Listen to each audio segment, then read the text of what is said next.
Assalamualaikum warahmatullahi wabarakatuh. Perkenalkan, nama saya Kokom Komaria. Saya adalah salah satu mahasiswa jurusan Bimbingan Konseling Islam di Universitas Islam Negeri Maulana Hasanuddin Banten.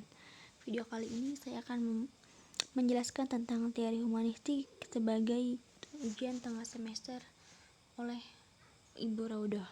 Nah, jadi yang pertama saya akan menerangkan apa itu teori humanistik. Jadi, teori humanistik ialah teori belajar yang memanusiakan manusia. Pembelajaran dipusatkan pada pribadi seseorang. Jadi, teori ini tidak lepas dari pendidikan yang berfokus pada bagaimana menghasilkan sesuatu yang efektif, bagaimana belajar yang bisa meningkatkan kreativitas dan memanfaatkan potensi yang ada pada diri seseorang. Nah, ada definisi menurut teori humanistik menurut Abraham Maslow. Jadi, menurut Maslow, teori berdasarkan pada anggapan bahwa setiap individu itu memiliki dua hal di dalam dirinya. Yang pertama itu adanya usaha yang positif untuk berkembang, dan yang kedua adanya kekuatan untuk melawan atau memberi penolakan terhadap perkembangan itu. Maslow menyatakan bahwa manusia bertingkah laku untuk memenuhi kebutuhan yang bersifatnya hierarkis. Adanya rasa takut pada diri masing-masing individu yang sekaligus juga adanya dorongan untuk menjadi lebih maju dan memaksimalkan potensinya, percaya diri menghadapi di dunia luar, dan juga bisa menerima dirinya sendiri. Lalu di sini ada tujuan teori humanistik. Jadi teori humanistik ialah tujuannya untuk memanusiakan manusia. Jadi proses belajar ini dianggap berhasil jika si pelajar itu memahami lingkungannya dan dirinya sendiri. Siswa dalam proses belajarnya harus berusaha agar lambat laun ia mampu mencapai aktualitas diri dengan sebaik-baiknya. Jadi tujuannya itu di sini teori humanistik itu sebagaimana dengan definisinya untuk memanusiakan manusia, lebih menghargai dan juga mempercayai kualitas dirinya sendiri. Nah, lalu di sini ada sejarah perkembangan teori humanistik. Jadi, perkembangan teori psikologi humanistik ini berkembang sekitar tahun 1950-an sebagai suatu teori yang menentang teori lain yang lebih dulu ada seperti teori-teori psikoanalitis dan behavioristik.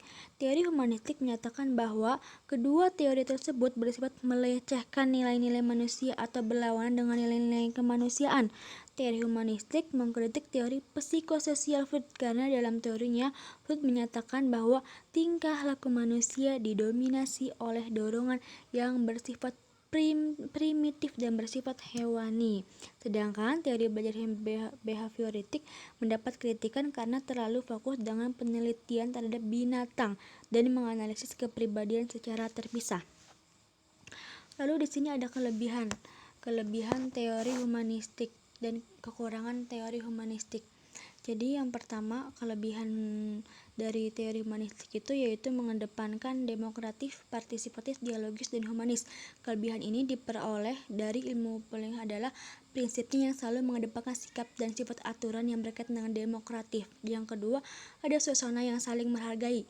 Jadi teori ini adalah dapat membuat suasana jadi semakin menghargai satu sama lain, munculnya kebebasan untuk berpendapat tanpa dibatasi. Dan yang ketiga, peran aktif peserta didik, yaitu sebagai teori untuk memberikan pembelajaran yang baik berkaitan dengan kelebihan dan kekurangan teori humanitis, pendekatan demokratis, humanis, serta yang disebutkan sebelumnya dapat menjadikan pembelajaran lebih peran aktif dari peserta didik. Nah, lalu di sini juga ada kekurangan dari teori humanistik. Yang pertama itu pengujian yang tidak mudah.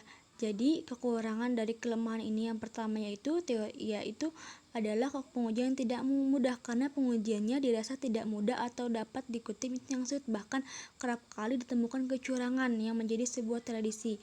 Yang kedua, beberapa konsepnya masih buram dan subjektif. Hal ini juga menjadi salah satu kekurangan dari teori humanistik dalam pembelajaran.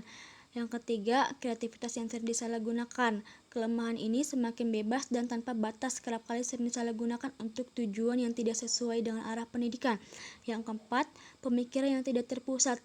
Pembelajaran teori humanistik dapat menyebabkan adanya pemikiran yang tidak terpusat pada pokok permasalahan karena tiap individu diberikan kebebasan untuk dapat menggali potensinya masing-masing untuk menjawab persoalan yang diberikan. Nah, sekian penjelasan video dari saya. Kurang lebihnya mohon maaf karena masih banyak sekali kekurangan dalam video ini. Saya ucapkan terima kasih bagi yang sudah menonton. Wassalamualaikum warahmatullahi wabarakatuh.